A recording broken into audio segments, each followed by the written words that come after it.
There's so many of these trials. Okay, so that's when he gives out, and we see that was maybe even 50 seconds before he actually failed. Our prediction was able to stabilize and estimate when he would drop it. Very cool.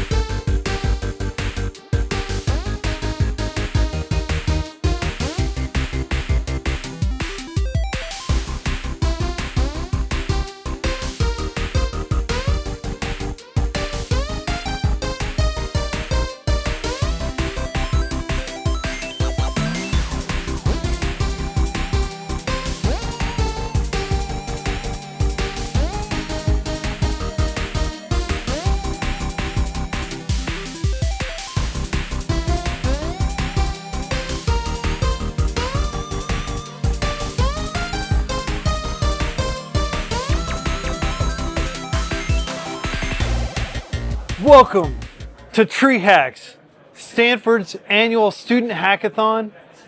This is the 12th year that they've done it, and it is 15,000 people who applied, of whom only 1,000 were able to get in. Stanford paid for all of those students to fly out here to Palo Alto, to their main campus, to participate and compete for $500,000 worth of prizes. Lots of big AI companies are here. Got Anthropic, got OpenAI. We've got a whole lot of API vendor companies, a whole lot of developer tools. This is going to be an exciting hackathon. I'm so thrilled you all are joining us. Let's go check out what people are building.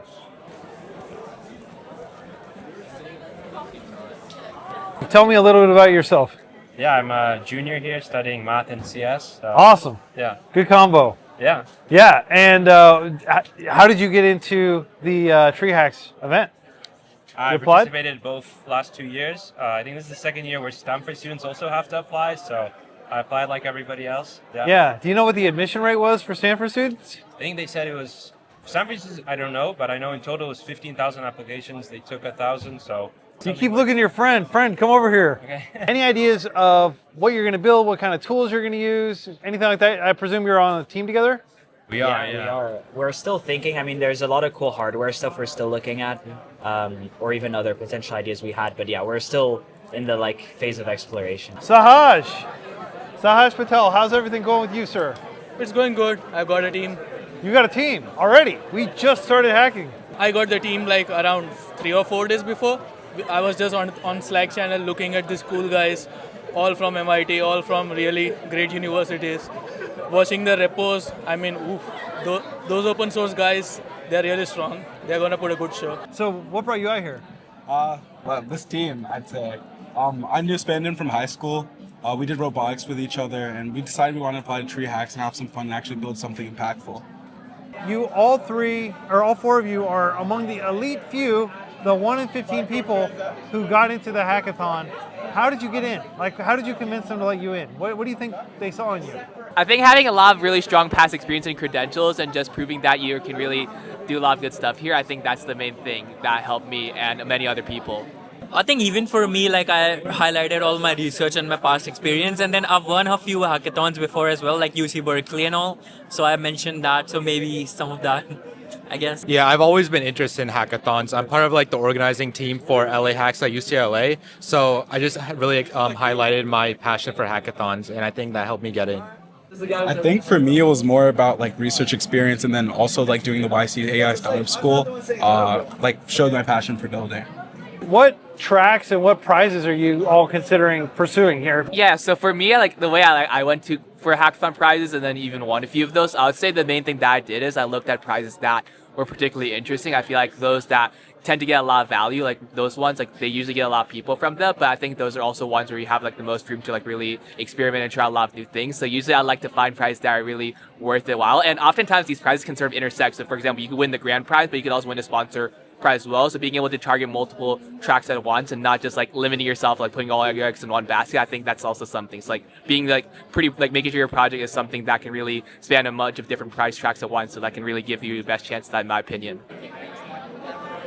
So we're building an agentic assisted benchmarking platform for basically assisting researchers where they spend a lot of time manually benchmarking their algorithms. So we want to speed this up, which will greatly help the scientific community. Let's say you have a sorting algorithm, right? Now, you devise a new sorting algorithm that can sort any database in like of one time. But like you want to test its speed results, like or let's say you want to do a comparison on equal hardware against the other algorithms in the space, right? What I thought was, if you just gave the code for your custom algorithm, a few research papers, and a prompt describing the problem you're solving to an agent, what it could do is it could implement those algorithms, compare the plots, run the analysis on your own. Additionally, what we want to give a choice is have a research agent as well that could research more algorithms in the space for you that you might have not explored, implement them as well, and run comparison plots for you. Yeah, speaking of quantum, how did you learn about quantum computing in general? So the first video I saw about quantum computing was like a 1 hour 30-minute video from freeCodeCamp. Actually, that's what introed me to quantum computing. And actually, since then I've been diving deep. I'm actually an incoming software engineer intern at IBM Quantum this summer. Oh, really? You're entering, so you're going to have access to the coveted quantum computer that costs, I don't know, hundreds of millions of dollars to build and keep cold and everything, right? Yeah. So the first time I learned Qiskit and like any quantum concept was through your video. Awesome, man. Yeah. Well, congratulations on that internship. Thank you. And I'm just here for fun to hang out with my friends and build something cool and hopefully win some prizes. And I understand that you won a prize at Calhacks. Yeah. Which was a hackathon about 3 months ago. Yeah.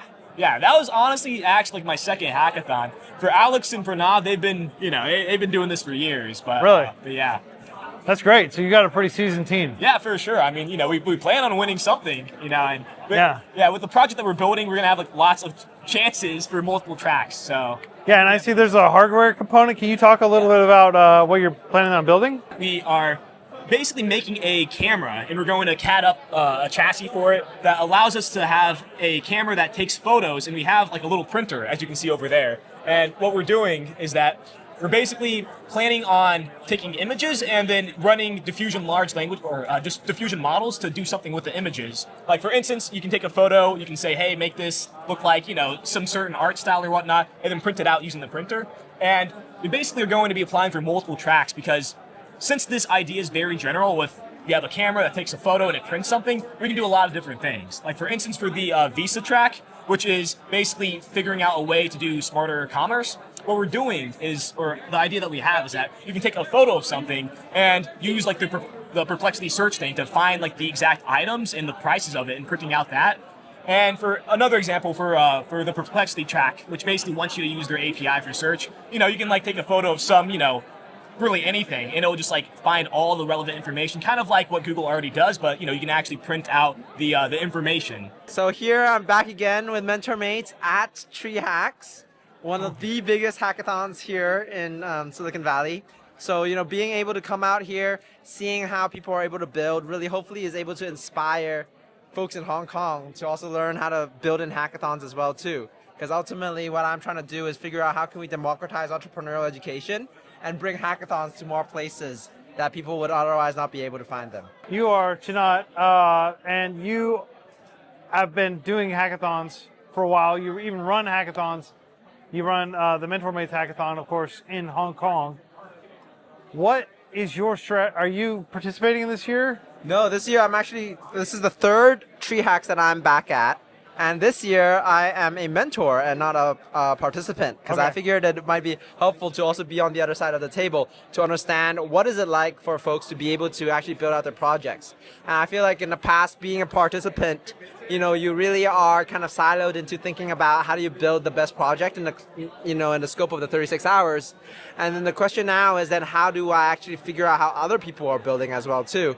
And being a mentor helps me to take a step back and see how other people are approaching hackathons as well. What if you had like just 3 pieces of advice for people who are participating in a hackathon like this one, competing with a very kind of like elite pool of like 15,000 applicants, 1,000 participants that got in, what would be the key tips you would give them to succeed? Don't overthink. Don't overthink. Don't overthink. All right. I think that the main thing that I've seen a lot of folks are unfortunately unable to do is get out of their heads and just really figure out what they actually want to build and get it to work. Having that confidence of knowing that no matter what happens, you're still a winner, and that at the end of the day, you're competing not against anybody else, but instead with yourself, right? In terms of practical advice, I think that really think about what you're coming into this hackathon for. Are you a missionary or a mercenary, right? If you're a missionary, then just build whatever you want to build that really speaks to your heart. But if you're a mercenary, then you want to really figure out, are you trying to get for that internship? Are you trying to get that specific prize, right? In that case, who do you want to kind of communicate with and have that conversation with? Hi, Mom, if you're watching freeCodeCamp. He and I were fanboying. I was like, yeah, I just want to say hi to Quincy. He came to our hackathon. I wanted to say hi. And I was just like, is that the guy from the original videos? And I'm like, yeah, man. So you tell me a little bit about what you're doing here. Mainly here just to fool around, like build something not like too technical, but kind of fun. Like push like dystopian stuff, like one thing I'm thinking about is a paper shredder that has $100 bill above it. And if you like stop being productive, it slowly feeds the $100 bill into the paper shredder so you get back on task. I think destruction of currency is like a federal crime, though. If it's an art for project, education and art, it's not. Yeah. For education and art, it's not. I'm here with Joshan. They are building a local AI video editor. Yeah. So basically, we are building Flowcut. It's a platform which uses local compute for performance and AI agents for execution. So cutting, clipping, video generation, all of that will happen on your local compute, but you can configure it with any API of your choice or run your own local LLM as well. It will work with those things, and this will save a lot of latency, cloud compute, and eventually be more scalable with your own software. Can I just get some milk? I love milk. This is the Hewlett-Packard garage, the garage where they started the company. They preserved the company, just like if you see on the show Silicon Valley. They like preserve the garage. It's the same kind of thing. All right, we're here with Dylan, who's got a team of some fellow developers, and you all are building. What are you building? Yeah, so we're building Iris, and it's an AI assistant that works across all of your Apple devices. So currently, when you talk to Siri, it would only like do something on your iPhone, or it would only do something on your Mac. But we want to build an AI agent that's unified across all of your Apple devices. So for example, you can draw a diagram on your Mac, and that would do something on your computer. So like computer use tasks, or like invoke Claude Code. Or you can like have a math problem on your computer screen and write the equation on your MacBook, and some hints would appear on your Mac screen on the side. And so this is like basically unifying all of our Apple devices together for using AI agents. Yeah. What do the next 36 hours look like for you in terms of the specific sequence of things that you want to happen? Yes, I think we want to start with the demo of doing math on your computer. You should be able to write on your iPad, and then the Claude Code or something on your Mac should be able to read that and then suggest you hints. And then maybe you can write something on your iPad next to you. So that's like the first working demo that we want. And then later on, we'll do more complicated stuff, like working in large code bases. Like maybe it'll draw a diagram of your code base, and you can interact with that and say like, oh no, I don't want this thing. I'm going to cross that out, and we want to try a new API or some new other direction that we want to do. Nicholas. Yeah. This is your team. Yep. Tell me a little bit about what you all are building. All right, so the problem we're trying to solve is drug costs, right? To create a new drug costs $3 billion, roughly 20 years.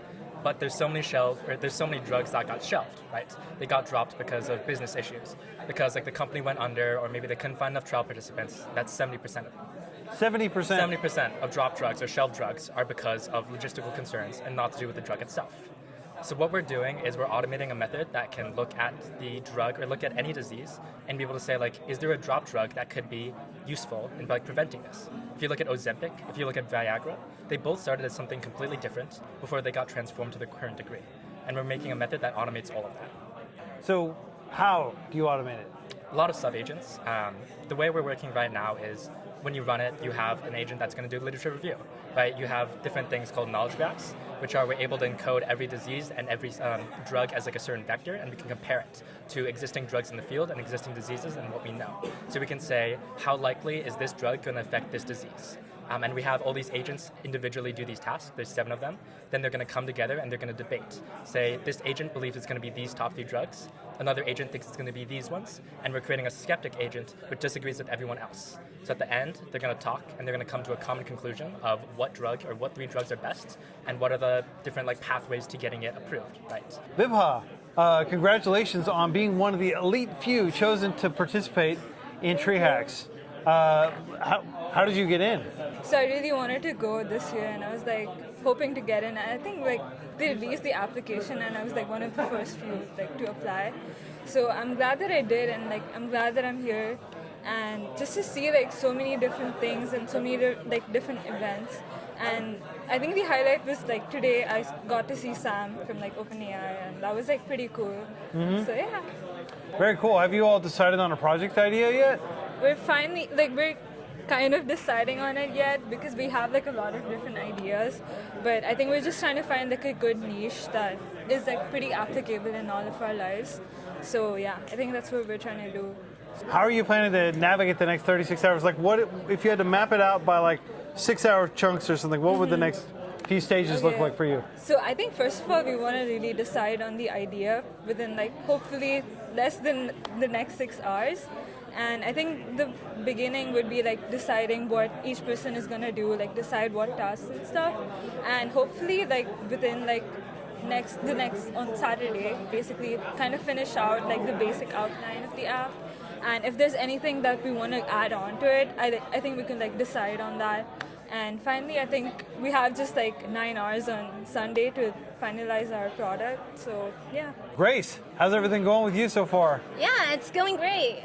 So tell me a little bit about your idea for what you're going to build. Yeah, so a lot of robotics companies, they'll probably manually train their robots by collecting thousands of footage. What we're thinking of doing is kind of crowdsourcing that information. So robotics companies can maybe put out a prompt, and regular people can upload them doing the task, and that kind of just helps for a small fee, yeah. Interesting. What's your interest in robotics? Are you studying it? Yeah. Actually, my friend here, Daryl, he interned at Tesla, so that's cool. where he got the insight. Really. Yeah. How do you all know one another? We just met off of Slack at TreeHacks last year. Yeah. So okay, we just cool. we messaged each other, and then we made a team, and then we just became friends afterwards. Yeah. So I'm Joe, and then so the plan for this is to make a jazz chord progression suggestion. So you would have the user play some chords like that, and then ideally, the computer would listen to the chords that you're playing, and then suggest what comes next. Okay. Yes, and the way we're doing this is just with some analysis with the physics behind the overtone series, and some of just a little signal processing with the sound that you're hearing. What are you planning to build over the course of the weekend? Well, we hope to have a front end that has a graph for you to traverse. So as you're playing, you're going through from node to node, and then it suggests for you different options for what you have, and then we hope to hook up the piano and the guitar to have the demo live. So when you're playing a chord, you can traverse the graph with you. So you play a chord, and then it's try this, and then you just go to that chord. Yeah. And so it's you're kind of just doing what it tells you. Well, you have different options to do it, and you can add some embellishments while you're playing the guitar. So it's kind of just dramatically simplifying which chords are good options from there. So it's kind of like a tree that you're traversing. Yeah. Okay, that makes sense. Yeah.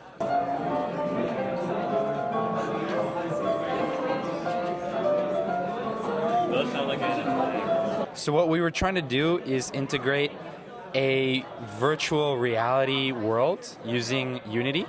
And what we're going to try to do is pair it with the Zoom track by using a world foundation model to create an environment where teachers can interact with their students. Okay, what is a world foundation model? So it's like a diffusion model, that can make images and videos, but it works in 3D space in real time. So you can prompt it. So for example, if you're a teacher and you say, I want to be in a classroom, you'll be in a classroom. Awesome. And you're going to build this in 36 hours? Hopefully, Unity? using like open source models on the internet and things like that. I'm Aria. I go to Stanford. I'm a Stanford Frosh, so it was really exciting that this is right here at Stanford. I think what I wrote about in my application was over the summer I did this project with data mapping where I mapped like Chicago's digital divide. I'm super interested in how like tech and like social impact, how tech can help social impact. Yeah, and how did you all get to know one another? Yeah, I think that was really random. I think we all just sort of like messaged each other on Slack after putting some introductions, being like, hey, you seem cool. I really liked how you brought this sort of aspect to a previous project. And I think we just kind of like went from there and had a call and then vibed with each other. Have you all been able to kind of decide what type of project you want to build? Yeah, I think we've got a general idea of the space that we want to go into and what technologies we want to use. I think we're thinking about using Zoom a lot. It's like a core component of our app. And then definitely going more into that idea of human flourishing, I guess. Like, so how can we support like first responders or like operators, for example, when they have like juggling a lot of calls.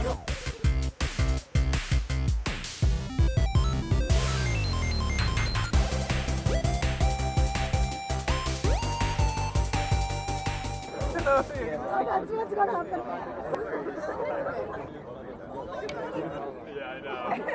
Hey, Muna, got some good eats for you. Hi, I'm Lori. I'm feeling pretty good. I'm a little tired, but I feel well fed, and I'm really happy because I feel closer to my teammates now. Like, we're just hanging out normally, and I didn't know them before I came here, so I think that's super cool. My name is Adam. I'm feeling super hyped for TreeHacks. We've had like a bunch of fun events and done like a bunch of stuff. So yeah, super hyped. Hi, I'm Yunsa. I'm super excited because I didn't know any of them before coming here, and we've bonded a lot. We've had a lot of good food together, seen the llamas, and super excited for how our project will end up. I love FreeCodeCamp. I learned HTML and CSS last summer from FreeCodeCamp, and I would not be here if it weren't for FreeCodeCamp. I followed the like how to code like a Discord bot like from scratch like on Replit and in high school, and I actually used that project like on my Common App. It actually helped me get into college. So how are you feeling about 15 hours in? I'm very excited, despite not having much sleep over like the past 3 days. But I don't know why, I feel really energized. Yeah, I feel like our team is making good progress, and we're really enjoying working together. Some of us met for the first time, so it's been fun working with everyone and generating new ideas together. So hey, hi, my name's Priya, and I'm here actually from Seattle area. I'm one of the mentors. And this is Malika. We are both here as mentors. So what's been cooking here? We are absolutely impressed with the brilliance of students and the ideas that are coming up with.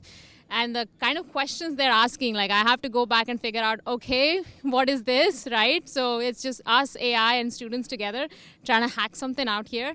And the energy is amazing. The vibe is super cool. And the innovation is in the air, pretty much. The kind of ideas they're thinking about, I love the social impact angle that a whole lot of ideas have. So they're really thinking about solving some of the big challenges in the world.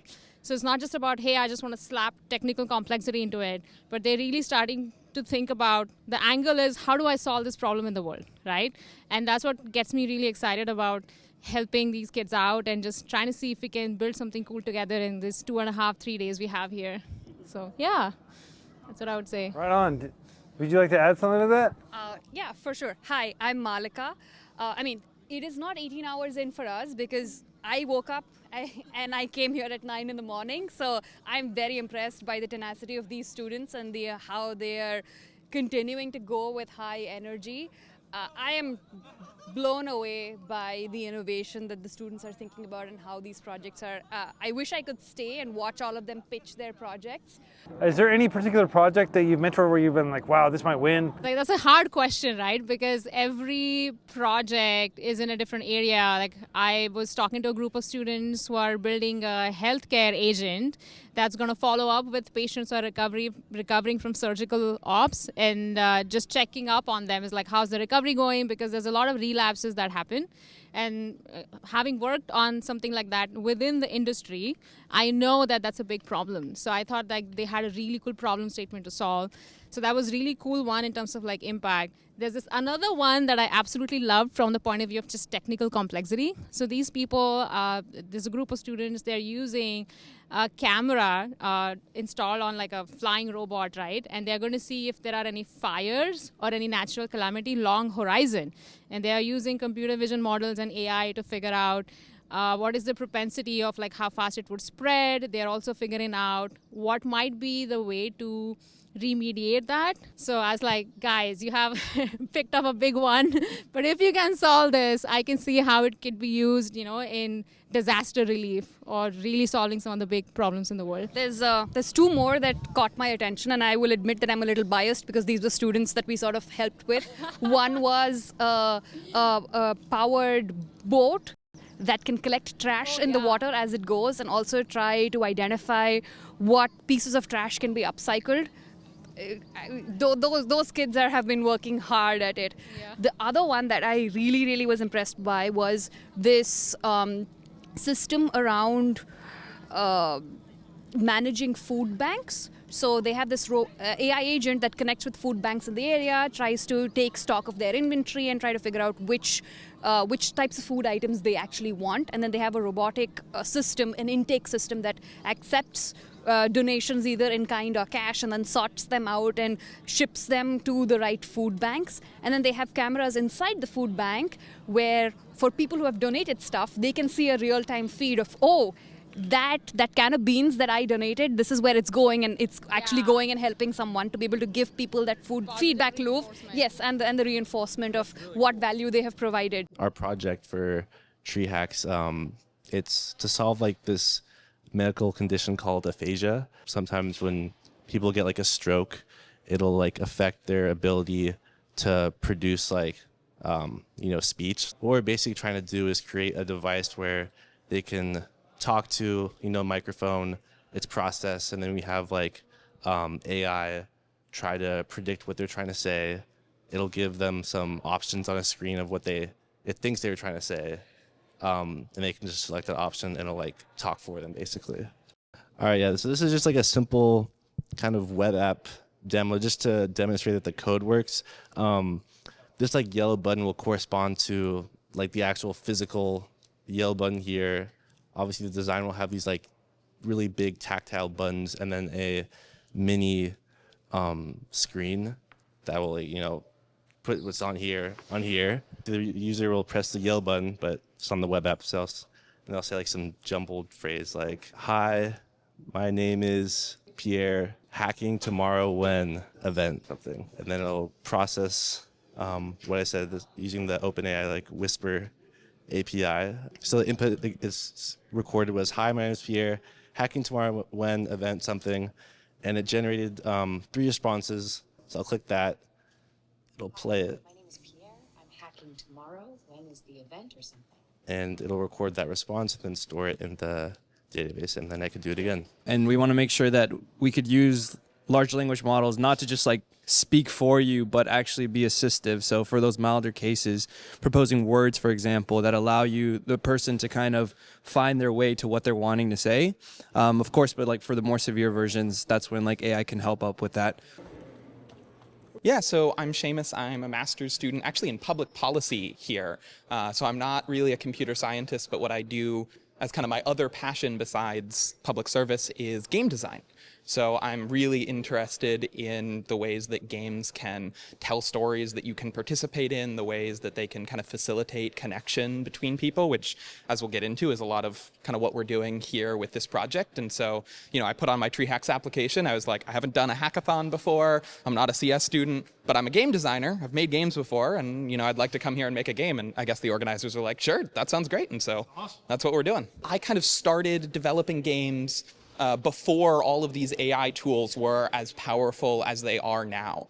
And I do wonder about the effect that it's going to have on people coming from kind of that liberal arts background with the tools already being so powerful that I feel like some people might miss that important kind of learning experience of figuring out how to do this stuff on your own so that, when the AI agent messes up or gets confused or stuff, you can actually dive into the code yourself and figure out what's going on. So, I'm hopeful that the great educators that we have, all across the country will continue to find ways to make sure that people are able to collaborate with agents in good ways and use the agents in ways that actually help them understand what they're doing. Because I feel like I would get pretty overwhelmed if I hadn't, had that background in game development and front end before I started using all of the AI agents and tools. What are you doing exactly, and what are you building, and how are you building it? We're building kind of a daily game, kind of in the style of Wordle, but the point is hopefully to connect people with their friends. So the way it works is we have two kind of axes on a big graph or chart that are labeled silly things. So one might be like muffin to pancake, another one might be like Gimli to Legolas. And the idea is that you place yourself and your friends on this graph based on kind of the vibes of it. So whether you think you're more of a muffin or more of a pancake, whatever that means to you. And you're trying to guess where your friends will place themselves. So basically you get more points if you're able to accurately figure out how your friend placed themselves and place them where they place themselves. And similarly, you get points if your friends kind of place you accurately, if you're known well. We're about maybe 16, 17 hours into the hackathon. Right. How are you feeling? Oh, I'm feeling great. I mean, the food is wonderful. I love the acai bowls. The acai bowls were really great. And I have a really great, amazing team. We have made a lot of progress. All right. Tell me a little bit about your project. Yeah, so we recently decided on a name. Our name of our project is called Pigeonhole. The whole idea is that AI usage is sometimes seen as a bit of a problem for teachers because it's difficult for them to kind of manage what students are kind of getting out of that. And so I feel like it's really, we have to kind of come to accept that AI usage is just going to be kind of part of our daily lives. So we are creating this tool that allows teachers to be able to kind of dictate a little bit what students are able to kind of get access to through a chat bot. And in that way, students are still learning through their usage of AI, but teachers will have a little bit more control over that. I'm Magnus. I'm a first year PhD student at Oxford. You asked what the vibes were. The vibes sort of start high and there's sort of a slow decline as you actually have to do the work. But then we've started getting some results and some traction. So it's on the high, even though sleep is on the low. So my name is Ray. I'm a senior at NYU studying math and computer science. I really like this hackathon. I'm very excited about the speakers and a lot of very interesting people, and they are building very surprisingly good projects. And I like meeting all those ambitious students, and Tell me a little bit about what you all are building. we find companies, they always have they always spend extra time and extra money on offboarding and onboarding process. So we're trying to using the agentic AI stuff to accelerate the process. The key issue is that when someone leaves a company, often in a hurry, a lot of information and knowledge they have leaves with them. It goes and it's hard to recover, and people aren't very motivated to write nice handover docs, and often when they're leaving on unfavorable terms. So we thought with AI being so analytical and insightful these days, we can make this process a whole bunch easier. Usually it takes 6 months for a team to replace someone who's leaving with a new hire. And during that process, the work is being stalled. It's productivity decrease. Yeah. But essentially, if we can keep a digital replicate of that person even after they leave, and then use that as the best onboarding tool, or just a Q&A for the rest of the team, then they can keep work going. Basically, it follows students who are biking to install some heat inserts. There is a kind of bicyclists not following the rules epidemic here on the Stanford campus.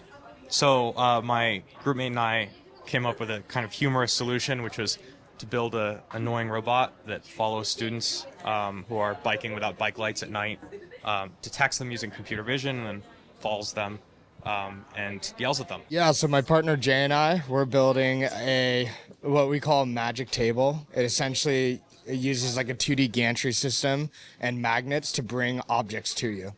So it's to help blind people and disabled people who don't necessarily know what's on their table. They're able to talk in natural language and have it just bring it straight to you. How far are you along with the prototype? Well, we've 3D printed most of the parts. I'm designing a scissor lift right now, and then we're going to reprint some other parts as well.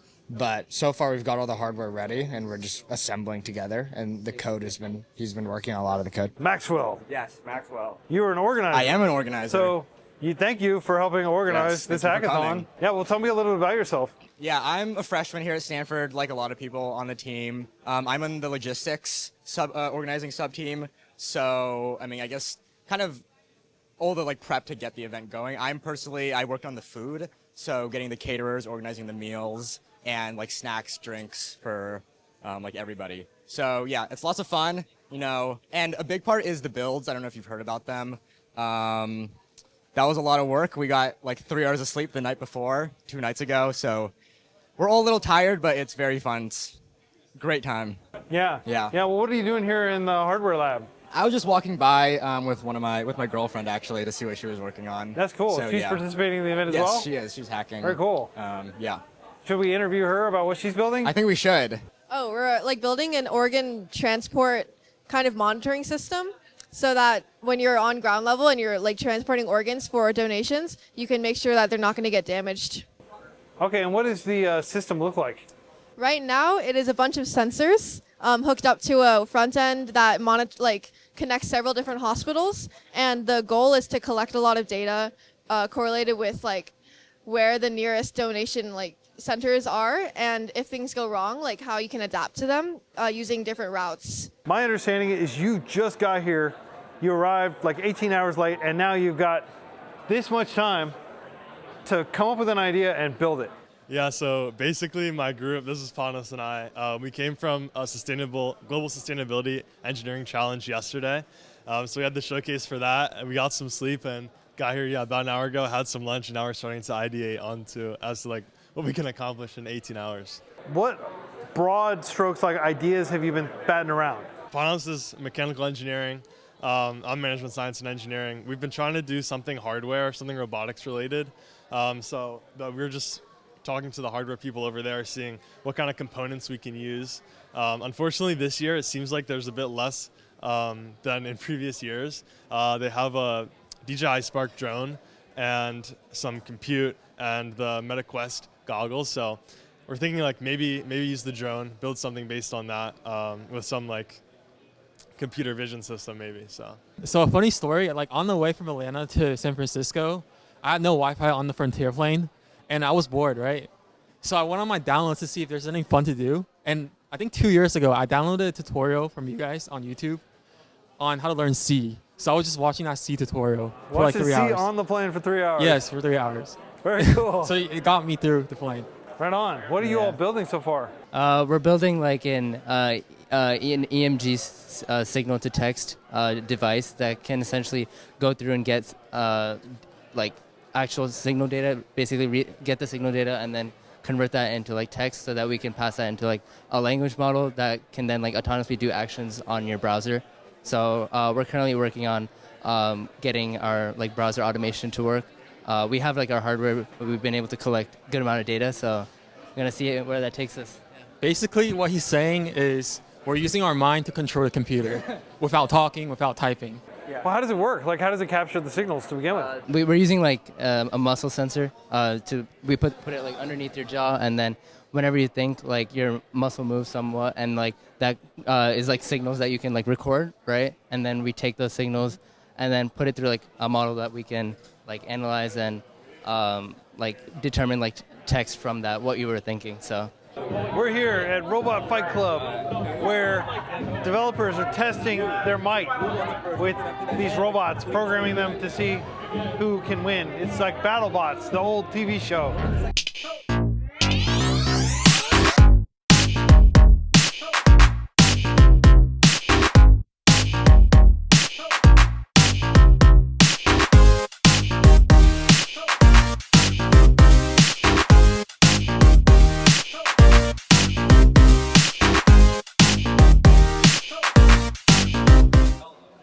So we're working on a voice AI-centric platform that allows nurses to get more specific reports within the context of nurse-patient kind of communication. You're getting too much coarse or vague data from the nurse. Yeah. The stuff she inputs into the patient chart or whatever data collection system. Right. So you are basically trying to like infer what she actually means, he or she means by their notes.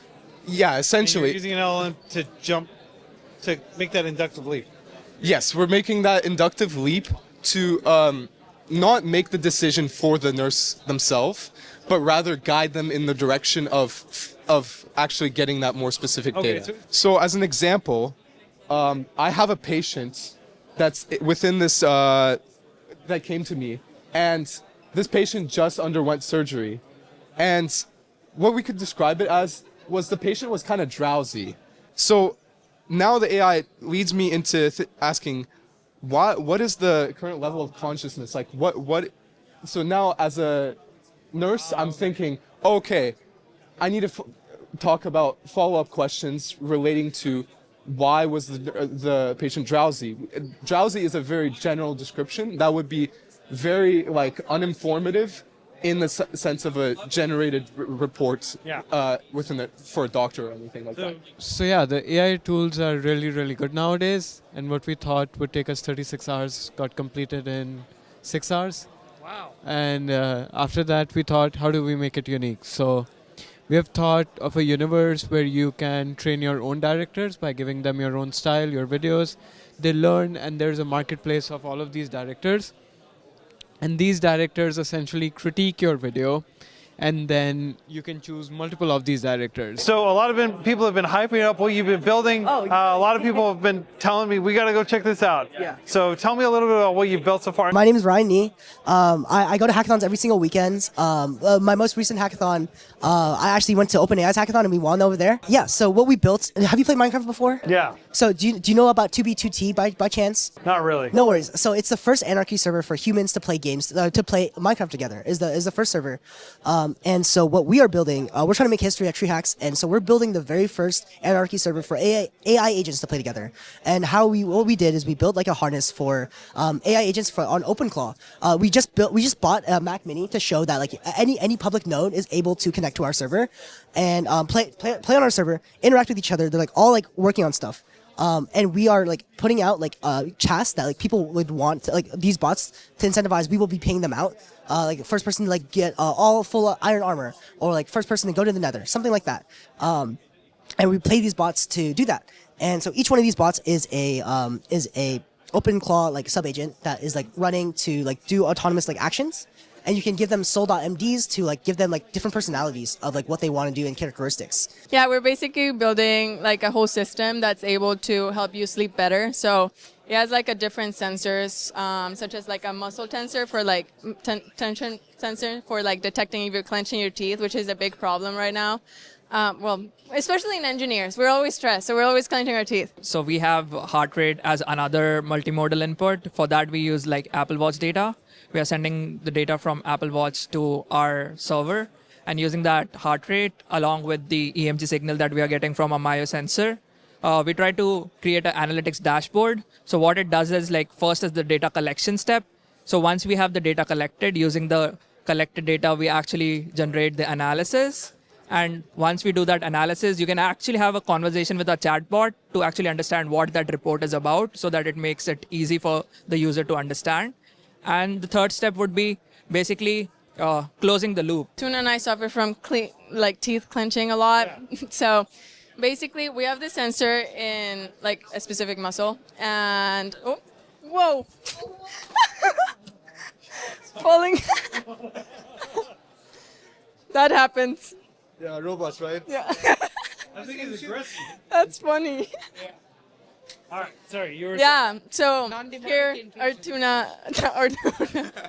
So basically, when he clenches the teeth, you can see like how it starts like rising. So you can see like there's some muscle like tension, and that's basically being sent to the like our website. You'll find like real-time analysis that's being done over here, and once you have the real-time analysis, we can actually generate a report.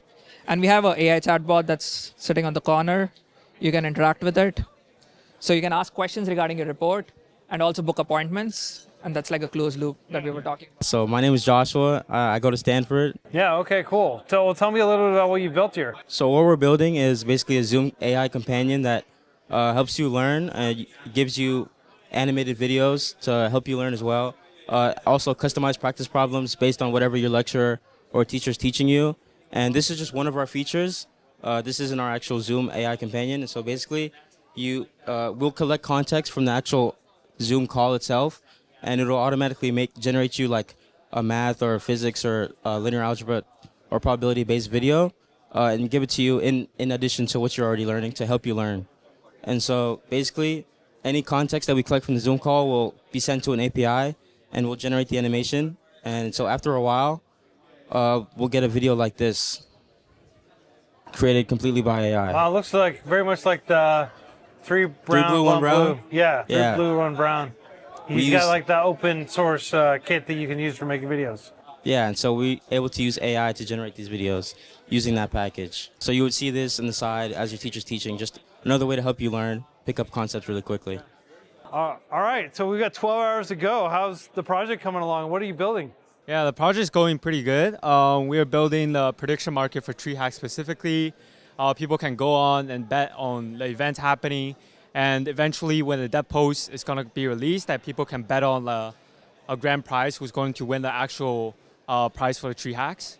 Yeah, it's like the Hayeken idea. The Hayeken idea is like people individually, they don't know that much about the world, but together as a crowd, by voting, by putting money where their mouth is, they can contribute information to the markets. And as a whole, we have the wisdom of the crowds.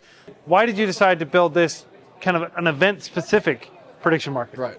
Well, firstly, we don't think that traditional prediction markets work for this like fine-grained event-driven thing, because there are simply so many things happening on the ground, and like prediction markets are broad, they're for a general audience, so they can't do this. The reason why we wanted to build this is because we think that hackathon projects, they're usually quite ephemeral, they're almost like isolating in a way. You lock yourself in a room for 36 hours, and so hopefully we can bring people together with the fun of prediction and trying to contribute information to the markets and make them more efficient.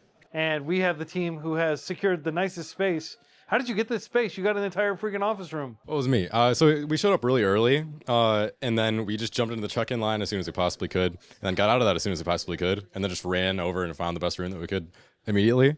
Well, what have you all been working on? So essentially, you know how private schooling or like getting a tutor is really expensive, especially in like North America, right? So essentially, what we built was a tutor, AI tutor, that uses the Zoom SDK, and you can actually like video call it on our app, and it will just essentially it will kind of like help you learn whatever you want to. And I think the best way is just to show you guys how it works. Show us. All right, so I'm going to join the session, and hopefully it works. Hey there, I'm Minerva, and I'm really excited to help you learn something cool today. What's on your mind? Is there a subject or topic you're curious about? Yeah, can you explain the Pythagoras theorem for me? Sure. So the Pythagorean theorem is about right triangles, triangles with one 90-degree angle. Have you ever seen one before? No, I have not. Can you show me? Perfect. Let me draw one for you right now. So yeah, it has like full access to like whiteboards, a graphing calculator, and for example, like a 3D renderer. Like, can you show me the solar system? And it takes a second, but wait for it. There we go. Let me switch gears and show you the solar system. That's awesome. And this is just all generated on the fly. Wow. All right, T minus 12 hours to submission time. What have you all been building, and what do you have left? Yeah, our project is called CoLab. It's an AI chemistry lab that brings agentic intelligence into the laboratory space. We were inspired by thinking about how great agents have become and where we can now deploy them. Our project essentially takes standard chemistry equipment and standard electronics, bringing these two domains together, allowing us to automate lab work and help researchers focus on what's important, right? Which is high-level experiment direction, finding novel ideas, not pipetting, not working with, cell cultures. Yeah, of course. If you take a look at this table, this is what I've been working on throughout these hours. Right now, we have a whole hardware setup for our experiment that we're going to run, and we have a Raspberry Pi that controls everything here. And I can show you a quick demo of everything that's happening here. We have a thermal camera that is able to detect the temperature when the experiment runs. We also have an optical camera, which we'll use to run computer vision. On top of that, we have an arm here that controls taking flasks off, putting flasks on. That way, researchers don't have to get their hands dirty doing everything menial in the experiment. So what we're trying to do here is to use AI to show to generate board games. So basically, we're thinking of like if you ever played Monopoly Deal, but you want to change like something about it. For example, play Monopoly, but I want a market crash at the end. So like something is a new creative twist on games. So what if you can use AI to basically generate these games so that you can play it online with your friends? So actually our team here is all quite international. We all come from different countries. So like if we are able to digitize board games, it's also a social element as well, because then we can just continue playing it after the hackathon. Right now we have like generalized the AI to be able to work for a few different games, like for Uno, Exploding Kittens, and poker. So if like you can just like put a name, it creates a room, and then from this room like different people can like you can join and it creates a board game. So you can see like, all the different cards for both different players. And so all of this is dynamically generated. It's actually based on like using AI to like search about the context of the games. Yeah, we got 12 hours left. What are the main things you're thinking of at this point? What are you all working on? I think we are like 50% done, so I think it's really a huge mad rush. I think the past like 24 hours were mostly like experimentation, learning new things, talking to our sponsors and learning all of their different like technologies. So yeah, right now it's what we're trying to do is just finish everything up, polish it up, and like get ready for the pitch.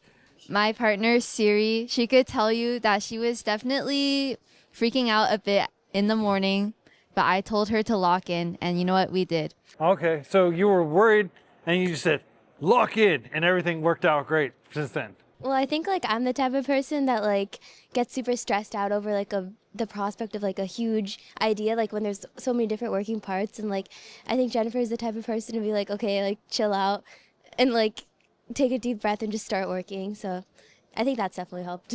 So tell me a little about what you've been building. Yeah, okay, so for some context, like I run a clinical research study on POTS patients, but I come from a computer science background, so getting over that barrier of like understanding all these medical terms and things like that has been super tough for me. So like Jennifer, do you want to kind of explain more about? Yeah, to speak more broadly about the general audience, we both feel like there's a lot of people who are really skilled in tech and AI these days, and who are also interested in the medical fields, which is like how Siri started out. Like she just discovered POTS and wanted to do research on it. But it's really hard to be caught up to speed with the medical field due to how deep and intensive the knowledge bases tend to be. So our goal is to allow students or like people like us who to explore medical subfields and the most recent clinical developments without like as frictionlessly as possible. Okay. And we're doing that through short form content, which you can elaborate on. We basically like pull from a bunch of clinical research studies that have been done in the past, and we summarize them in a way like kind of like we want to say like TikTok, like Reels-esque, where anyone can go through and scroll and like see like, okay, what is happening in this research paper, and it like breaks down exactly the complicated terms. Because think about it, like in 5-10 years, we're going to have a whole group of students who know how to use AI and who know how to use these AI tools, but the actual like getting over the barrier of like using those skills for medicine and like combining those fields so we make some actual progress is like kind of what we're targeting. Like we're trying to show that it's not going to be like these terms aren't going to be that scary, and there's so much like I just feel like there's so much clinical data out there that like we don't hear about, and it would be interesting to see like who there with the AI skills can actually do something with that. Yeah. Awesome. And for our front end, we have our model synapsing the gap between AI and healthcare. So we start off with this homepage in which the user has 2 question fields. They can answer what their interests in the medical area is, and then what their strengths or like interests in AI are as well. So I might put something down like medical imaging, and then computer vision.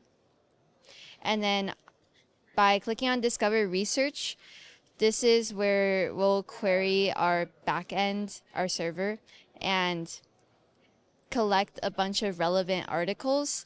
And those relevant articles will then be synthesized into these short form videos that the user can scroll through and quickly access summaries that are like tailored towards their knowledge base and experience. On the back end side, so we do a bunch of stuff in the back end, like we connect it to like basically this vector database, we can get the relevant information, and then we connect that to Perplexity, and then we connect it to something called HeyGen, and you can kind of see like we generated a video here, so like it like puts like the information on the screen, and then it makes like the diagrams and kind of like in a more explainable way. Awesome. Well, keep up the great work. What are your biggest concerns for the next 12 hours? I think staying awake, hopefully, and yeah, I think staying awake and getting this done, because we're gonna pull an all-nighter. It's a TreeHacks way to pull an all-nighter. A lot of people waste too much time on dating. I cannot say for myself because I have a beautiful girlfriend, but a lot of people spend too much time dating, getting to know people, and that's a very time-consuming and energy-consuming activity. So what we do is we create a clone of you. So your AI agent can talk to other AI agents and so they get to know each other, and you don't have to waste time, trying over and over again. And you know exactly who's like a better match for you to be your friend, to be your partner, or whatever. I think that's exactly the subject of like a Black Mirror episode. Yeah, we've got that very frequently. Yeah, but we did it in a white, more bright colors, so it doesn't, give off bad vibes. Okay. How do you get the clone of the person? Like, do you have it interview you and then turn around and pretend to be you, basically? So it's a very, very friendly, sign up page. Currently we have LinkedIn, but soon you'll be able to put your, any link you want. It would be your Instagram, your Twitter, and it'll get the information for you. And you just write a quick blurb about what do you like what do you like to do, and that's how we create your clone, and then it instantly starts interacting with other, agents. What are your main goals for the next 12 hours? So the backend is working perfectly. The thing is, we broke some stuff in the UI, but after that, we have some cool interactions, like the agents talking to each other. They have actions they can do, like on a physical, not real physical world, but they can, shake hands, give hugs to each other. And then an orchestrator gives a final decision, like, should you spend your time meeting this person or talking to this person IRL? And that's like the wow moment that we're looking for.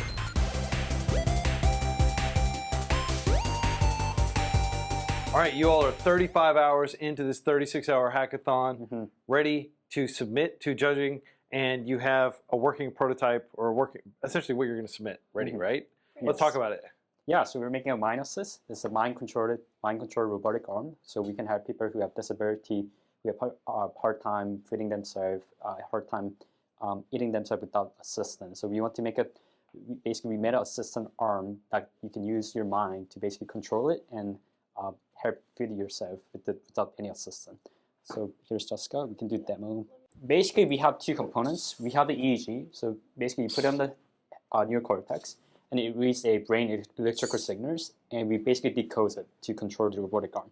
And this is a robotic arm, and basically we have a computer vision as well. So if you see on the left top here, we have a computer vision where it processes object detection, and it tries to grab the food object and then pick it up.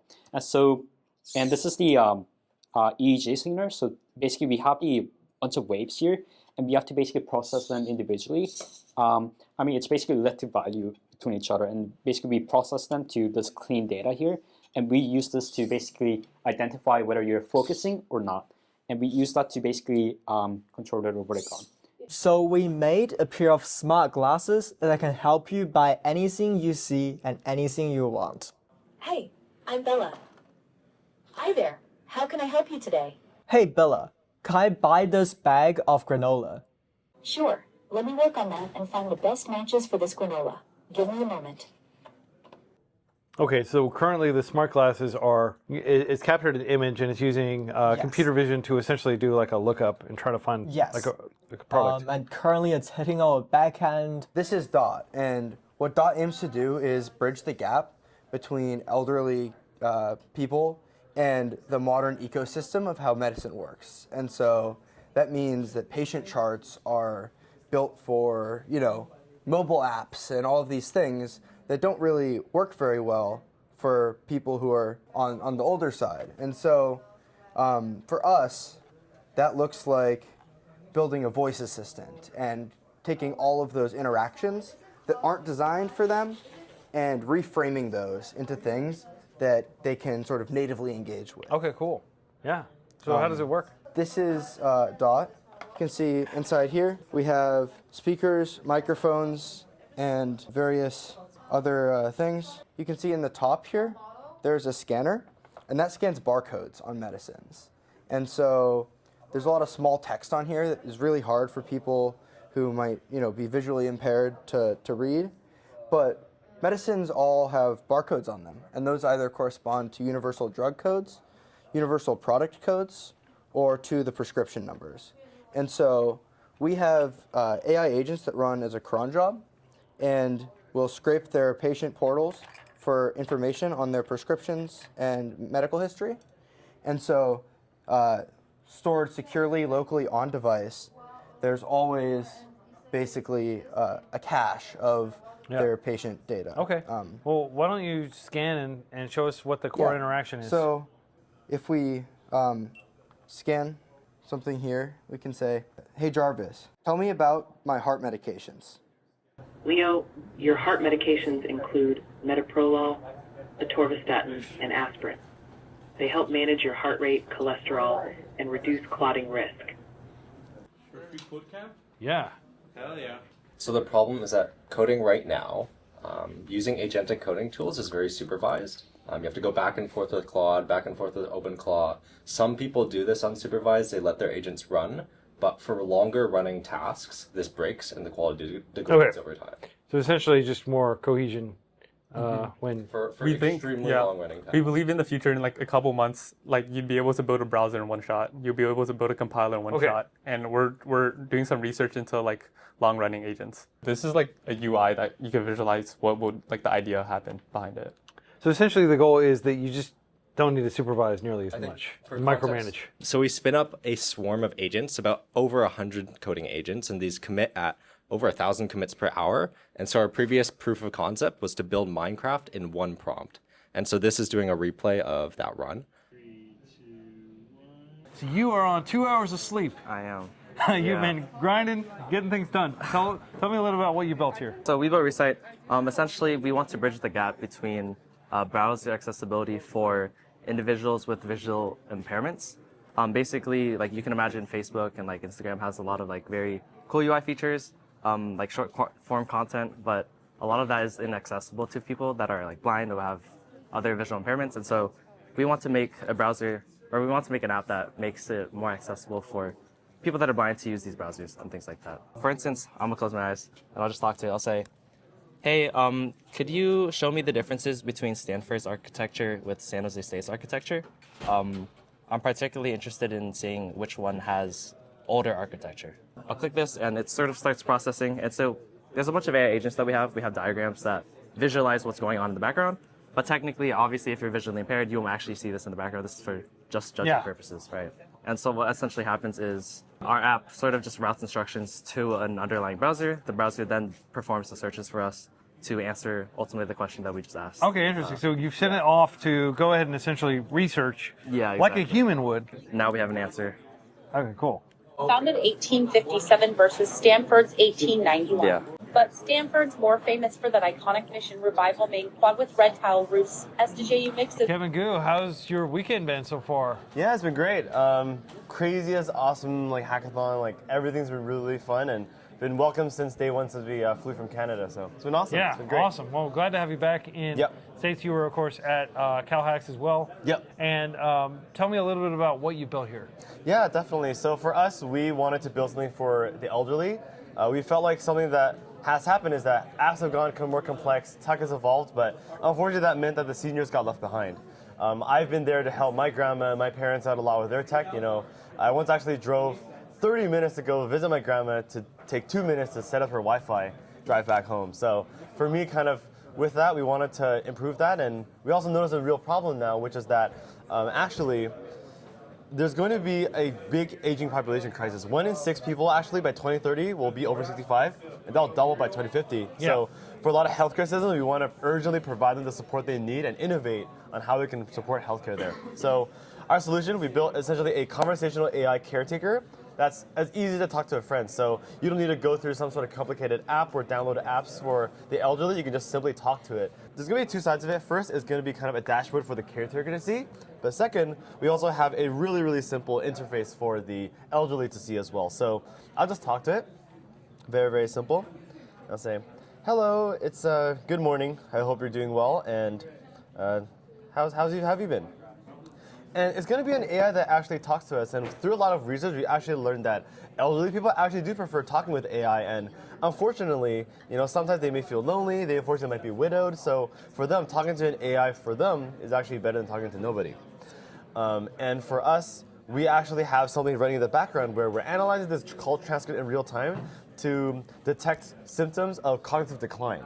So for those who may be kind of having early symptoms of dementia, we're analyzing the transcript to really see that. Hey, how are you all feeling? Awesome. Very tired. You ready to demo? Sure. Let's demo. So basically we realized that a lot of startups or smaller companies have a really big problem hiring people, especially nowadays. Applications are so volume based. So when you open up a posting, you might be a small company, but you'll see hundreds and hundreds or thousands of applications, and it's really hard to go through and figure out what applications are actually good and what aren't. So basically we built a tool to help that. It kind of uses a lot of multimodal models and stuff like that. But the big thing is at the end we have a big AI agent which kind of aggregates and filters down based on your specific needs. How does it work? Basically, once you do a posting, you are assured that your posting will only go out to people who are actually qualified and interested and also good fits. And after you get a whole bunch of applicants, you can click the Score Now button, and this sort of just intelligently ranks and sort of breaks down all the candidates so you can be confident that you get the right people for the interviews. So for example, you can look at this, it gives you a score, you can look at the resume, and then it also gives you a more intelligent breakdown on your specific skill set. So a big thing for us is we focus on showcasing only jobs that we think the candidates are fit for. And on top of this, we also sort of limit the number of applications. So if you can imagine in a perfect world, candidates will only apply for a handful of companies that they are a good fit for and they know they can get. And then off of this, everyone will have the same amount of jobs going around, right? But the process is just simplified a lot more. So that's sort of the goal here. B. Oh, okay.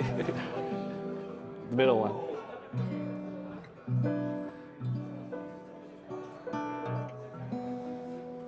My understanding is this gives you chord suggestions. Yes. Depending on what you played previously, it'll give you the next chord, and you can just play that. Yes. Based on that, almost like sheet music that is being dynamically written as you go. Yes. How these came along. Why did we decide on these ones? So our approach is that you have all the possible combinations of the chords in a certain octave. So we treat notes that are on different octaves as the same. These are called chroma vectors. It's an array of 12, so 5 black keys, 7 white keys. And then so you have all the possibilities in that, and we store it into an array. And then what we do is we process different signals. We look at all the different intervals that pass through this chord. You could have a third, the fifth, or you have a tritone, and we see how much of each one passes through this signal. And this is just done with a Fourier transform. And then we put that into a high dimensional space. This one is in 24 dimensions because you have 12 types of signals, each one in a complex number. So a complex number can be represented with 2 real numbers. That gives you 24 dimensions. And this space, geometrically, it preserves some musically interesting things, like what key you're in, or the angle between certain vectors can describe how consonant they are. And then using this, the chord suggestions that we produce will describe a certain amount of tension depending on where they are in the space. So then you would traverse through the space, adding tension, releasing tension, adding tension, and releasing tension. This is kind of our prototype to that. Very cool. Yes. Alright, yeah, so our project is called Frontline, and essentially it's revolutionizing the idea of how operators respond to emergency calls, for example. It takes around like 7 minutes for a first responder to show on site. And there are a lot of things that occur in those 7 minutes, like getting the information, getting details about the scene. Like if you see a car crash, for example, you're reporting a lot of things. But we have a lot of technology and tools to help assist with that, provide our first responders some details before they come onto the scene, right? So we've kind of built this little pipeline that you can basically phone call an operator using like Zoom, but it's just a video call, and actually you can scan your surroundings and analyze it for you. So if you have an image of a car crash, or like there's a car crash, you know, if I'm calling the operator being like, hey, I see a car crash, there are 2 cars completely totaled, it'd be able to record my speech and then be able to note down what it sees also in the camera and generate a report for the operator to send to the first responders. And at the end, we also have an ability to get text updates, like first responders, people, operators can like send a message to this like agent to provide contextual details, like over like messaging about upcoming instances about the scene, for example. Yeah, so what was your experience overall building all of this during the hackathon? Like, did you all achieve most of the functionality you hoped to build out? Yeah, I think that we had our certain things of like, this is what we need, like our MVP of like what we need to make our thing succeed. This is what would be cool to have, and this is like kind of our like vision. And then I think we kind of reached the cool to have area. I think like there's parts we definitely could have improved on, but then we achieved all of our basic things of like analyzing like the imagery, being able to get a transcript and generate a report using AI, and being able for 2 people to simultaneously do that and call each other at the same time. So what are we looking at? Yeah, so one of the new up-and-coming fields that's happening right now is you can see war that's happening on the ground, in the water, in the air, but soon space is going to become a pretty contested domain. There's a lot of spacecraft that are in orbit, and we're able to track these spacecraft on the ground, and if there's ever a case where the spacecraft might crash, we can send those signals up to the spacecraft and move them. But what if there's no longer, you can no longer talk to your spacecraft? So there's already examples where there's jamming, active jamming happening, where countries are actually jamming signals for spacecraft, and you can no longer talk to them. And so to do this, we basically have to find a way for the spacecraft to have their own space traffic management system and track how all the satellites move around. So this is a very complicated problem, but by leveraging NVIDIA GPUs, we're actually able to run this on the spacecraft itself, propagate thousands of satellites, and figure out if a collision will occur. So here we can actually see these are star tracker data that we're simulating. These are basically cameras on satellites that actually look out and look for individual like dots in the sky like stars, but we're repurposing them to actually track the satellites. And so by tracking these satellites, we're able to actually pick out how they move, and we can propagate this in real time, and we can actually predict if a collision would happen. So here you can actually see we found a collision. A collision of 2 satellites in space. Exactly. So if there's a piece of space debris, they're like retro thrusters or something. Exactly. They can like adjust their orbit slightly to avoid that. So we have like a case where they have rocket engines on the spacecraft itself. You can actually, if you can predict a collision will happen, you can then apply evasive maneuvers to get out of the way. Okay. But one interesting thing that might come up is a chaser and evader scenario. So let's say I'm a Taiwanese telecommunications satellite, and China wants to come and sabotage us. So they might be coming to collide with those, or basically rendezvous and try to disable us using like a claw or some other like weapon. And so what we can do is, if we can see they're coming at us, we can actually try to move around. And so here you actually have a chaser evader scenario where we basically try to avoid satellite, and then the satellite keeps following us, and we have to keep moving around until either they run out of fuel or we're toast. Wow. So what did you build over the course of the weekend? Yeah, so over the weekend, we basically built this orbital propagator that we're running on a GPU. We built this star tracker measurement system that can actually track the satellites themselves, and then we've built a prediction algorithm that can forward predict and solve for that. We've also implemented a common filter, for the estimation, and also a convex optimization program that's actually going to then go and try to solve for the next best orbit to actively evade and make sure we don't have any collisions. I've overall been interested in machine learning. I mean, I taught myself to code at a really young age using Scratch.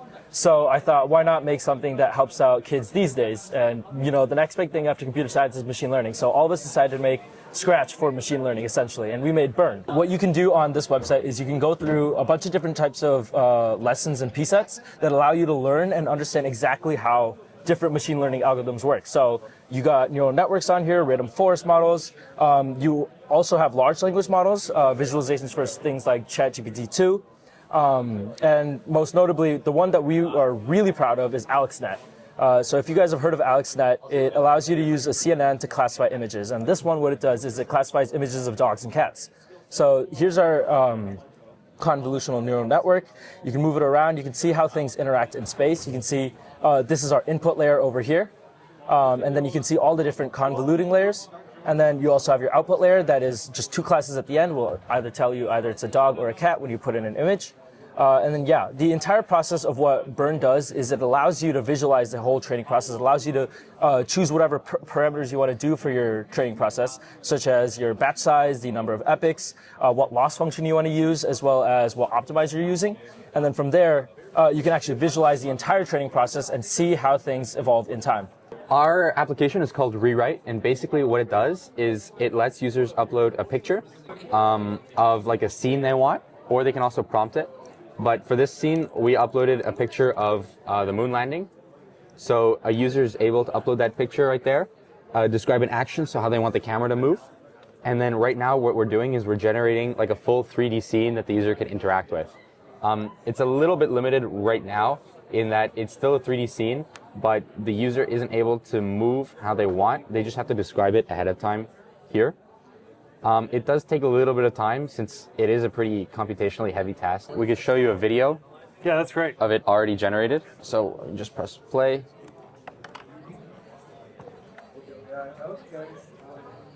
Yeah, so that would be an example. So. Wow, and this is all rendered on top of that image. On top of that image. So it figured out a way to kind of like predict what the rest of the lander would look like. Exactly, yeah. Like we're using diffusion models to kind of expand it, and we're also generating like point clouds, so you can do like rotations and panning to the left or right. So it is fully generating a 3D scene from the perspective of the user, but only like where required. Yeah. So if you want to try the headset, you can kind of feel immersed. So the idea is we'd have like students, or I guess anyone who wants to be educated, being able to relive these super cool experiences. Very cool. Yeah, I can feel it like panning out. Yeah. Awesome. Thank you. Well, let's talk a little about the hackathon journey. What has happened over the last 36 hours? Obviously, you built all this. Yeah. But what else has happened? We fought swords. I won the robot boxing fight, which is pretty cool. Oh, you won the robot boxing fight. Yeah. This hackathon has really had so many like side quests and adventures. It's really been one of the coolest ones I've been to. But also, we had like many opportunities to really grind together for so many hours and very, very few to sleep. And what Snappier does is that it leverages computer vision and visual learning models to come up with workflows that you can use to build AI agents quickly, literally overnight. And it's going to show you how that works. Yeah. When you upload a video, it is going to basically give you like use computer vision and visual language models to really pretty much understand what was going on in your workflow. We use our proprietary algorithms to sort of like really figure out what is going on in each frame and like sequences of frame. And then what that creates is that it gives you the space to generate a workflow from the video that was going on over here. So that's what we have today. So essentially it'll look at like your data that you give it, which could be like a screen recording, and then it'll kind of reverse engineer how to do that through this process, and you can kind of go in and scrutinize it. Yeah. It's not just a black box. You can kind of see how it's going about approaching all the different aspects of the task. All right, we're here with our resident cyborg, ready to check in and see how the muscle movement of the jaw is doing. Hello guys, what we are building is called Sleep Sense. So it's basically like you might have seen here, a lot of people like who are ambitious and hackers, they don't get to sleep as much they want. But on top of it, they sleep say 5 hours, 6 hours, or even 10 hours sometimes, and wake up tired. Wake up feeling pain in jaw. People are grinding their teeth in the night, which causes like jaw pain and also disrupts your sleep cycles. Yeah. And that's why we were like, what if it could be that like we could build something that can help people diagnose this earlier and offer the data to their doctors so that they can track their history, offer them right treatment, and also they know what is the reason behind it, because it could also be stress induced, it could be genetic, it could be hormonal imbalance. Awesome. So let me start talking. Yeah. And you can see that it changes to talking actually, and Let me show you how it looks when I clench. What if we could detect muscle failure before it's happening? This is actually a big issue, especially, for example, doctors are often experiencing muscle fatigue in the operating room. And this is contributing to medical errors, and it's commonly cited in malpractice lawsuits. And so we're hoping to predict a person's muscle fatigue and their eventual failure well before it happens, and maybe even before they can feel it. And this is applicable not only for doctors and surgeons, but for anyone who works in repetitive, dangerous, and stressful actions like construction workers or even athletes. And so what we have here is a set of electromyography electrodes attached here to Eric's bicep, which is then processed by our Python script. And so we're going to have Eric do a static isometric hold of a dumbbell and try to hold this as high as possible without letting it fall. And eventually his muscles will fatigue. And by measuring the current running through his bicep, we're going to predict exactly when he'll drop it, even if he doesn't know. So let's give this to him. I'll hold this off. And Drew, you want to count it off? 3, 2, 1, go. Okay, so right now this is going to calibrate. So Eric is tensing as hard as he can, and we're measuring the maximum strength of his bicep contraction. The key parameters that we're pulling here is RMS, which is representing the amplitude of the contractions of his muscle fibers, as well as MDF, which represents the frequency of how fast those muscle fibers are activating. And by measuring how that MDF value decreases over time, we're able to predict when he's going to drop this weight. So in real time, we have a prediction of, in the future, when we think that weight is going to drop. Obviously, Eric doesn't know, and we're going to see, as he holds as hard as he can, how close we are going to get there. And the way this is working is we are binning this data in sets as we progress in time, and just continually updating our slope and our prediction for when we are going to reach a critical threshold value where we think he's going to drop. We do this so many of these trials. Okay, so that's when he gives out, and we see that was within 10-20 seconds off here from our prediction, but maybe even 50 seconds before he actually failed, our prediction was able to stabilize and estimate when he would drop it. Very cool. How have you enjoyed the event so far? So much. Like, I've done hackathons before, but nothing like TreeHacks. I've done like 4 before, but TreeHacks takes it to a completely different level. And I think the best thing about it was just talking to so many people working in great companies, and companies like I really want to be in, companies which are relatively new and doing great stuff, so I really enjoyed that. How'd it go, man? So we got most of the things we wanted to get done. And as we were kind of recording our final demo video, things broke, of course, because nothing ever goes right during a hackathon. But yeah, I think we've got a pretty good shot. Awesome. Are there any big takeaways from this weekend, like any lessons learned? I think definitely get some sleep and have fun, because the last few hackathons I've been to, I've been just sitting in one room and just hacking away for 36 hours. But TreeHacks is really the first hackathon that I've actually gone out and had fun, and I've had so much more fun. And this has definitely been the best hackathon I've been to all year. We're here with the judges. We've got a pretty good stable of judges. They're going to go out there. They're going to evaluate the projects.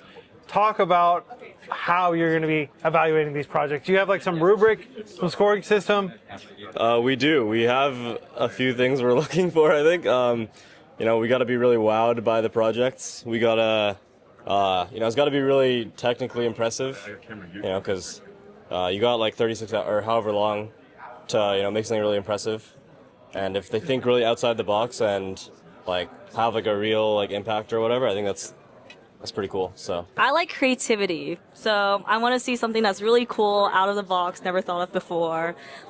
Maybe something in film and arts. That would be really cool. I mean, I think with AI tools, anybody can make stuff now, so I agree on the creativity point. I feel like you should really be pushing what's possible to make, something, I don't know, I expect to have my mind blown. This is arguably one of the best hackathons in the world, so I hope to see some of the best hackathon projects I've ever seen.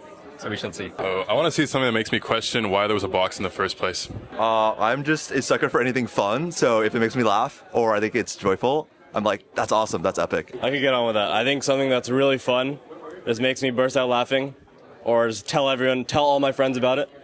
I'm looking for that. So Tice, you are one of the main volunteers who put together this entire hackathon. It's been incredible. I've had lots of people throughout the day tell me they've been to dozens of hackathons. This is the best one they've ever been to. Oh, that's great to hear. Yeah, incredible feedback from the hackers. Oh, amazing. Yeah, no, we've spent the past 8 months putting this together for everyone. We're just a team of 27 students doing this, so it's been so much work, and we're so glad it turned out great and people are having a great time. Yeah. Well, tell me what goes into setting up an event like this, because I think people underestimate like the monetary cost, the amount of volunteer hours, all the different arrangements you have to get with like all these different sponsors, securing the venue, security, like all these other different considerations that people who might want to create like a student hackathon at their school that they may not have even thought of. Yeah, for sure. I mean, you named a lot of the main things us organizers have to deal with. A lot of our logistics co-director, Rachel, like right before the event, I remember her to-do list was like literally 3 pages of Google Docs that she needed to get done in the last week of like each individual line items with like different admins she had to talk to, different like requests she had to put in. But yeah, there's so much to do with like renting buildings. We cover hackers' flights to come out here, so we have to coordinate all of that. And we have amazing sponsors, of course, and recruiting all of those sponsors takes a lot of work as well. But we have like really, really incredibly dedicated team members that each like bring something they're super excited or passionate about. I mean, these badges were done by one of our team members named Torin. He just was really good at making PCBs, so we gave him this project idea, and he was like, "Yeah, let's do it," and ended up putting this together. And yeah, so everyone sort of like it doesn't feel like work, because in the last like few months, it's kind of a break from your studying. You end up just spending as much time as you can working on TreeHacks because it's fun. Like, he loves to work on the PCBs. I love to build the systems that make this event run. I love to coordinate with admin, do all that. Yeah, how many more years do you have here at Stanford? I'm a sophomore, so I have 2 more years. Are you planning to be involved next year? We have an interesting org structure, actually, where people only stay on the team for 1 year unless they become a director. So I'm out next year. I'm off the team. So it's kind of weird. Like, you would think we'd maybe want to keep people on the team for longer, but it kind of brings a new sort of flow. And yeah, I mean, it's turnover so it doesn't get stagnant. It probably dramatically minimizes politics and stuff like that if you know you're on your way out. You really don't see it come together until you walk in the building and just see, like, wow, there's tables here, these block letters, there's these signs, this amazing design that we had put together. And like, without every single person on our team, it wouldn't have been possible. Well, shout out to every single person who volunteered to help make TreeHacks 2026 a reality. Every single person was required to make it incredible. So yeah. Welcome to Stanford TreeHacks judging. There are 1,000 developers behind me, just an ocean of people, and they all have table space where they're going to be demoing their project. Let's go check and see what they've been building. We're building a product where we can we can use any sort of everyday object and turn it into any type of instrument we want. Currently, Mark is trying to show how we can create a guitar. We use computer vision to analyze the strum and the note, and then we use audio processing to understand how we can understand which note is being played and how to convert that into a note we want to actually understand. And then we connect that with some multimodal models that will analyze how Mark plays to give him personalized, data-driven insights and improvements on how we can potentially improve the way he plays.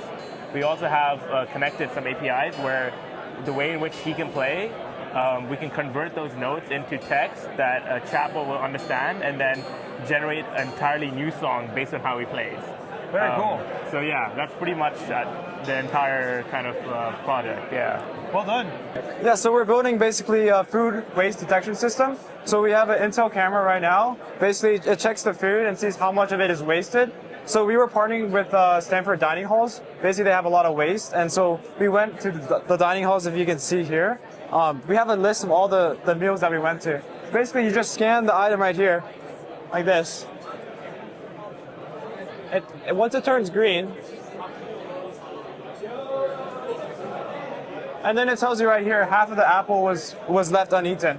So it kind of gives you some metrics on that. We know that as college students, it's becoming very hard to make friends, and current social media feels extremely performative and really vain. So we want to make a way to find new connections and new friends in a way that feels a lot more organic. So we have Wavelength. So as you can see, users can post images or text that they like that's in a very chill and non-performative way, and we use our Claude AI API to generate things that relate to those. So as you see here, Awesome Marathon, they say running and cardio or endurance sports. Then, instead of having to generate things to think of whenever you want to text someone, when you go to chat, it automatically generates a prompt for you to connect over. So I see that me and Latau both like outdoor activities. So much of the difficulty of making new friends is finding what you want to say and thinking over it. So Wavelength does this for you. All right, so we're here with a solo hacker. He built everything himself over the course of 36 hours. Take it away.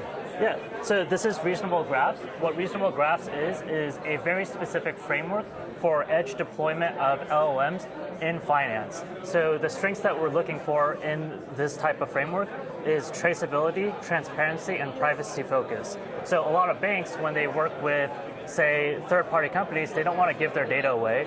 But what they are willing to give away is their decision-making process. So what we do is we abstract that decision-making process into a continuous directional graph node network, which means that we say A leads to B, C leads to D, and then we have a framework that is able to connect them together.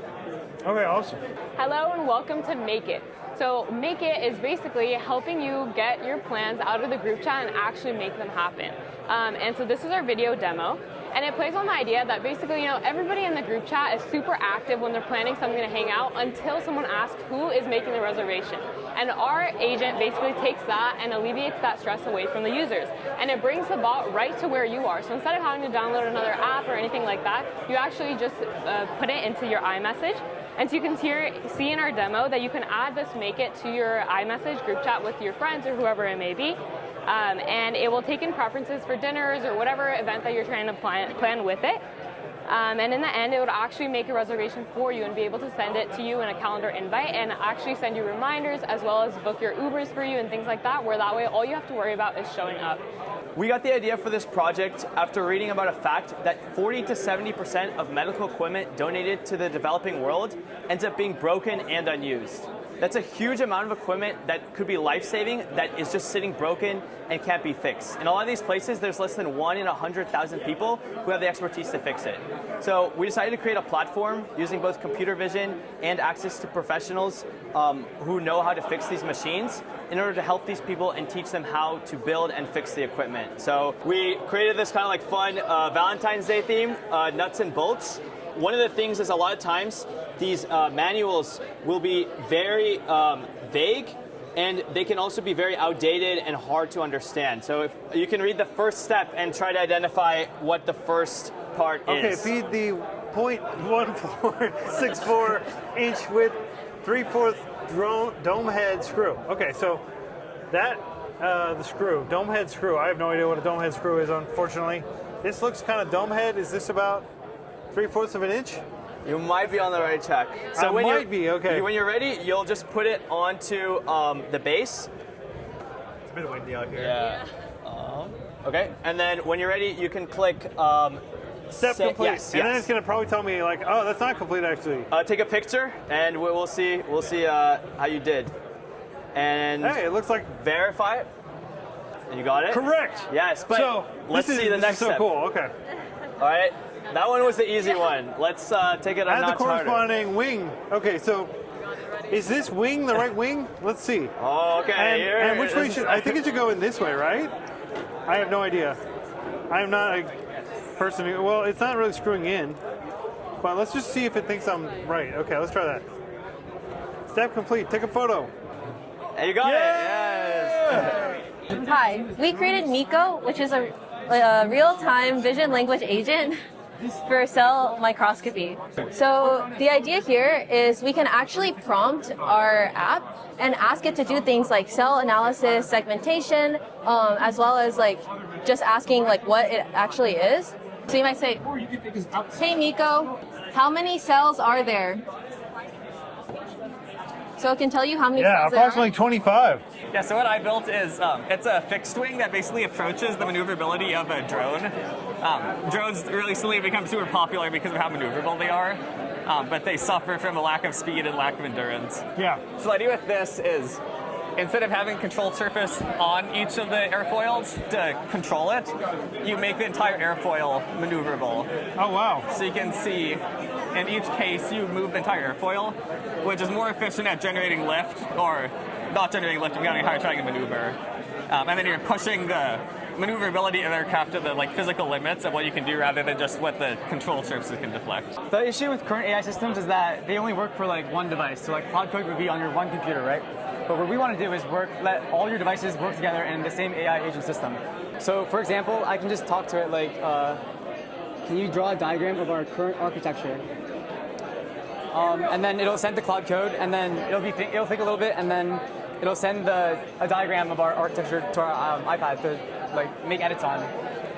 So yeah, the way that it works is we have certain tools that we define to create widgets or diagrams on the iPad. So if you've ever walked around campus trying to find a quiet place to study and they're all full, this is something to solve that. So the way we did it is we took Raspberry Pis and used a Bluetooth sensor to find all the Bluetooth devices around you. And if it's above a certain number, you can set a capacity for a room. And if it's there's more than, I think, a couple percent of the room capacity, it's oh, this is probably a quiet place to study.